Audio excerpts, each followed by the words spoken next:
Hello everybody, and welcome to our awareness videos on sustainability and climate change. My name is Frank Catterman, and I got my brother here. Hello, I'm Matthew Catterman. And we're going to do a series of videos that talk about sustainability and climate change. Well, yeah, and that's the only way to do it is worldwide. I mean, I agree, because if the U.S. only does it, how's that going to help the world? The world has to kind of do this together. I mean, the U.S. actually reduced their carbon emissions last year, but other countries didn't. They kept going up. And so when we decide to say, let's cut off the gas, well, that, in a drastic sort of cold turkey sense, then you have this effect of, well, we can't compete with some of these other countries because we're destroying our productions and our businesses and things like that, where a lot of other countries like India and China are still producing because they're not reducing their emissions. So they have to all sort of get in line together and start doing this, or else there's an imbalance not only of carbon emissions, but there's also an imbalance of productivity of the world, in a sense. It's like if I were to say,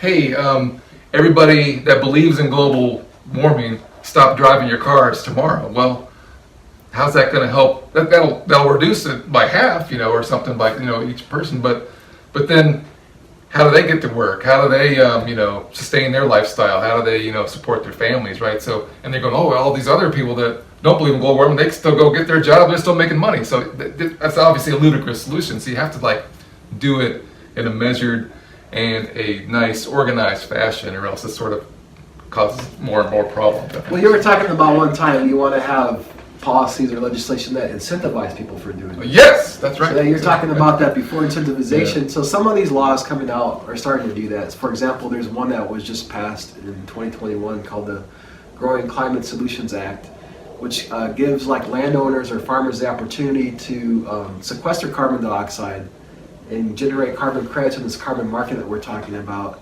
so that they can. It does accomplish a couple of things. They improve the climate change situation, but they also improve the condition of the land, the soil health, which is in dire need right now, because they say within 50 years, if we keep tilling the land like we are now, the soil health is going to get so bad we're not going to be able to grow crops anymore. So that's kind of a good thing that they're doing for sustainable agriculture, is doing things that incentivize people.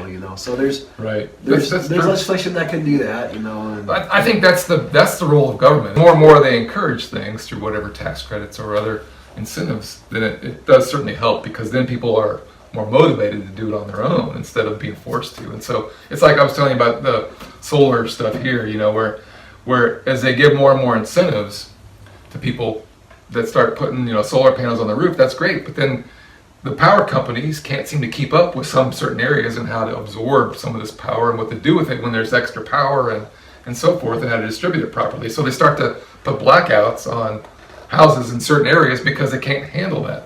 Now imagine if we had forced everybody to do solar panels, like, hey, we're going solar tomorrow. Well, then it would totally destroy our whole power infrastructure, and it'd be taking a long time. So to figure out how to distribute all that, in an organized fashion. But anyway, what I'm saying is, we gotta go at a measured pace. So I was going to bring that up, kind of what you're talking about too. So there's a couple policies they may do in the transportation and electrical energy sector where they want us to reach certain milestones by the year 2030. So for example, we may have half our vehicle sales be electrical vehicles by 2030. We may have 75% of our electrical generation be from zero carbon emission sources such as solar energy. So those are all good. Those are all well and good, but we need to make sure it's done in a sustainable fashion, with life cycle assessment studies done. And so one thing you were bringing up is whether the electrical grid can handle all this, and it's in both areas, with the solar energy farms they're going to do, and then the out in the rural areas, and with the electrical vehicles. So for example, I was finding out it was actually a fictitious story, but for example, what if a lot of the world, like the United States, suddenly increases the number of electrical vehicles that we buy? Right now it's probably less than 10%, but what if it gets to 20 or 30%?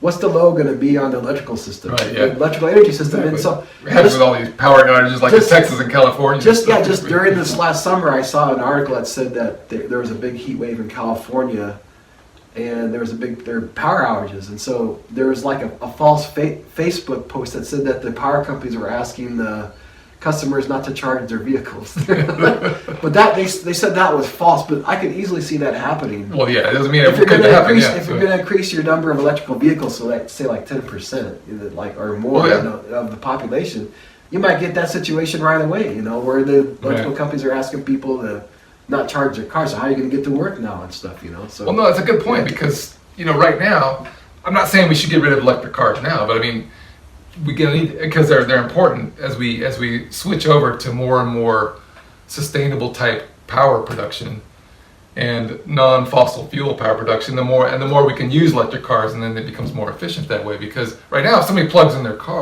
electric car, what most of that power is generated is from fossil fuels right now. Okay, some of it's generated from sustainable or non-fossil fuel sources, but most of it's not. So everybody thinks, oh, yeah, I'm doing great. I'm plugging my car in. But they're basically burning diesel fuel because that's what's producing all the power right now. So the more and more we transition to that, we need to do it smartly and measured, and so that everything is kind of coming at its own pace so that it keeps up. Like you're saying, if we use electric cars faster than we can produce the power grid to support it, then we're worse off at that point. So right now, if you were to fill up a tank of gas with a car really efficient car, that's just runs really efficiently, that's actually more fuel efficient, and you can drive more miles on the type of fuel you're using than by plugging your car in because of the inefficiencies it takes for gas, then produce electricity, then they get transferred and then back into your car, and then you finally drive it. We'll talk about that, I guess, in life cycle analysis, but there's a efficiency of you're actually using more fossil fuels by doing that right at a particular moment than you are by just getting to run a nice economy car and driving it around. So there's a way to start doing this more and more smartly as we go going. I think we'll have problems like that anyway as we go forward because not everything's going to be perfect, but the more and more we try to balance everything out, I think the better off we'll be. And a lot of this also has to do with the potential impacts we have on the environment. So, we already have, of course, the fossil fuel effects. Burning fossil fuels causes more carbon dioxide, but what happens when we make all these energy farms and stuff, or we're changing the land cover of it, that produces carbon dioxide too. You're changing the land cover. When you're making these panels, you produce carbon dioxide through the process of making them. You have to. We'll talk about that in life cycle. Yeah. You're depleting resources, finite mineral resources, to make these solar panels or batteries that we have. At the same time, we have to worry about what happens when their end of life cycle comes. How we're going to dispose of them. It'd be better if they're all being made at once. You probably want to do something to recycle those materials that you're using to make those batteries. There needs to be a good plan for that too. Yeah, instead of just dumping it into the earth, which is not a good thing to do. So, all right, well, stay tuned for all those things, and we'll look forward to talking with you all.